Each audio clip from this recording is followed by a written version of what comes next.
يا شروق يا شروق خلصي بقى يا شروق.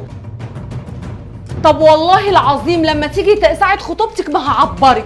خلصي الناس جايه، تعالي حطي الرز. حاضر يا شيماء، ما انا اهو. ما تخلصي يا شروق. يعني انت عماله تندهي عليا وعامله الفرح ده كله سندس جنبك بتساعدك؟ عايزه ايه؟ سندس ايه ده؟ انت جيتي امتى؟ يا بنتي انا بقالي ساعه جنبك يا شيمو، بس انت اللي دماغك متاكله بالعريس بقى، مش مركزه ركزي في شويه حاجة. مالك. عندك حق، معلش يا سندس والله اصل انا ولا يهمك يا متوتره ستي. قوي. ايه ده الباب بيرن؟ ده تلاقي حسام وطنط وصلوا. آه. طب اعمل ايه دلوقتي؟ بصي قولوا لي. افتحي جبريل.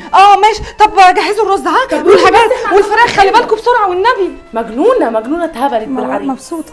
منورين يا جماعه، اتفضلوا كلوا. ده نوركم، تعبناكم معانا. هيعجبكم والله يا ماما. انا تسلم ايدك يا عامله حبيبتي. فراخ اتفضل يا وبطاطس حسام. لا وانا بحب البطاطس قوي. مسويها في الفرن 5 ساعات. تسلم ايدك يا حبيبتي. كلوا بقى يا حسام وقول لي انا رايك. بعشقها والله. ايه ده؟ ايه ده؟ ايه القرف ده يا حسام؟ شعر في الاكل؟ ايه ده؟ اكيد في سوء تفاهم يا سوء جماعة. تفاهم ايه وزفت